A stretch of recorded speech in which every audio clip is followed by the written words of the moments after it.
And we're back to how to start your auto detailing business. Now, this is part 2. And in this video, we're going to be covering, well, first, let me start off by saying that this is a 3-part series, and this is part 2. So part 1, which we covered in the last video, was why you're starting a detailing business and what's the reality of when you actually start. Part 2 is the mentality you need to be successful, which is much different than why you started. And part 3 will be how to make your first couple $100 by this weekend, but that one will come out later down the week and month. So in this specific lesson, in this video, we're going to be speaking about part 2, the mentality you need to be successful. Now, before I move forward, as always, if you want to download the slides, just check the description box down below. There will be a link. Download the slides, print them, use them, whatever you need to do, but the slides are available for you to download. So let's get straight into it. Part 2, the mentality you need to be successful, which is much different than why you started. So if you did miss last video, I'll give you a 1-minute quick recap on what we went over to set up the lesson for this video. And what we've covered was basically the 80-20 rule, the Pareto's principle, however you want to call it. But basically, it states that 20% of the input will give you 80% of the results, or 80% of the headaches come from 20% of the people. So applying it to when you're first starting your detailing business, most people that start a detailing business, right? You're starting a detailing business. You're a professional detailer that offers detailing services. So that must mean that most of your time and energy and resources will be spent on detailing related items in your business. But the other 20% will just be based off of actual business side of things. And the reality of it, applying the 80-20 rule to this, is instead of spending 80% on detailing and 20% on business, you need to completely flip that and spend only 20% of your time, energy, and resources on detailing, and the other 80% on actually running a business and learning how to do everything business related. Now, if you want a quick list, this is what people think they should focus on. So this is doing the 80% detailing, which is, you want to find the best tools and products. You want to learn how to perfect your craft. You're going to constantly watch how-to videos on YouTube on how to detail, and you're going to be constantly testing products and tools. And as I mentioned in the last video, this is if you're going to be offering detailing services and you want to charge customers decent money or any money at all, then of course you need to be good at your craft. You need to offer exceptional services. But there comes to a point where the more you learn, the better you get. It doesn't really make much of a difference in terms of starting a business and making money. So some of the things you should focus on and this is going back to when you're actually doing 80% business and 20% detailing, is you're going to be learning how to sell your services. How do you communicate your services? How do you sell the value? How do you make sure that you're communicating yourself in the most efficient manner to really sell your services? Next is learning everything about marketing. So, there are tons of channels and things you can focus on to help you grow your business. So definitely diving into all of marketing is a big one. Next is developing systems and processes in your business. So instead of saying, every car that I take on is specific and my services are tailored to that car, and I talk to the customer, this and that, every car, every service should have a strong structure and system that you follow to complete in the most efficient manner possible. And lastly is implementing actually what you learn. So when you are, learning about sales, about marketing, when you're trying to develop new systems and processes, then it's actually implementing everything that you learn. It's reiterating what you have in place to improve and optimize what you have going on. So now let's get into the meat of this lesson, and we're going to look at how a business is structured. Now, this is an overly simplified structure, super straightforward, just to give you a real high-level overview of the mentality you need. So in a business, you have the CEO, the owner. This person is the one that has a big level thinking. He's the one that, or she is the one that, focuses on big decisions, that isn't really too much in the technical aspect of things, or isn't involved in too many details that aren't related to making big decisions. So this person definitely talks with project managers, real high level person that really pushes the vision forward. Then you have the manager. This is the person that has a team under him that's managing a few people. He's more involved with the projects and more of the details. Then you have the technician, and this is the person that's, primarily focused on the details. They're the one that's doing the job. They're the one that's serving the customers. They're the ones that are talking to the customers.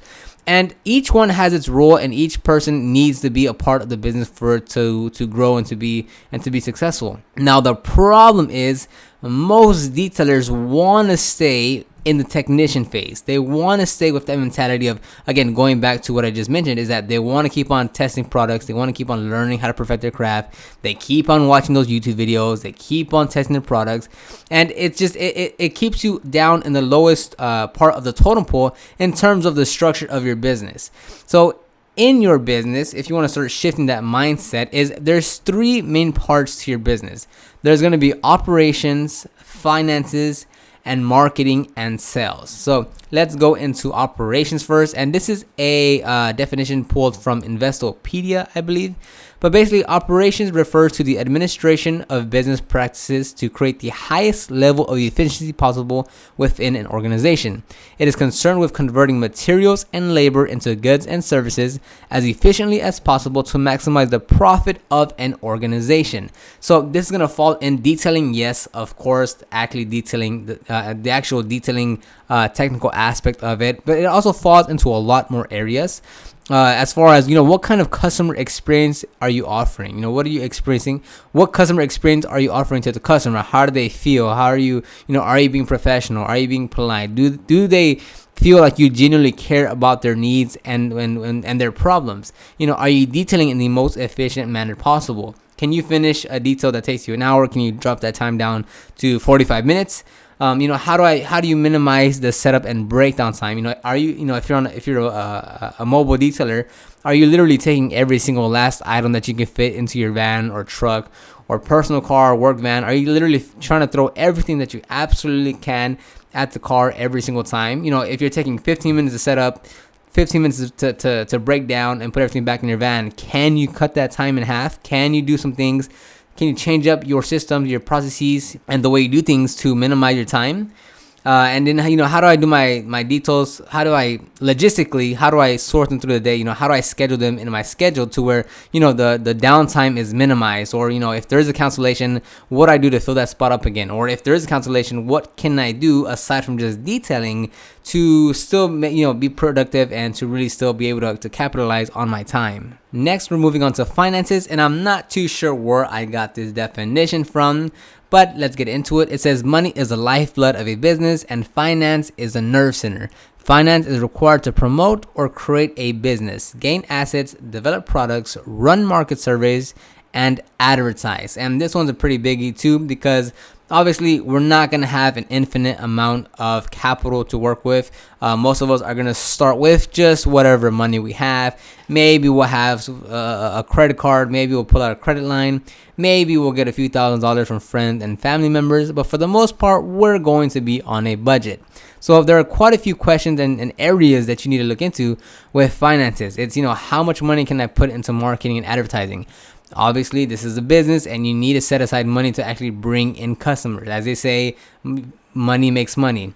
What's my budget for the tools and products? Again, as much as we'd love to spend an infinite amount of money on the biggest and baddest polishers and extractors and steamers and polishes and waxes and ceramic coatings and all that good stuff, we need to be realistic and say, okay, look, I only want to spend $500 and want to make my first $1,500, then I'll spend another $500. We have to be realistic with our budget in buying tools and products, because that's not what makes up a business. That's not the most important thing in order to have a successful detailing business. Next is, how do I handle my bookkeeping? How do I handle all the transactions going in and out of my bank account? Am I going to do this myself? Am I going to hire someone? Am I going to, learn QuickBooks? What are you going to do with your bookkeeping?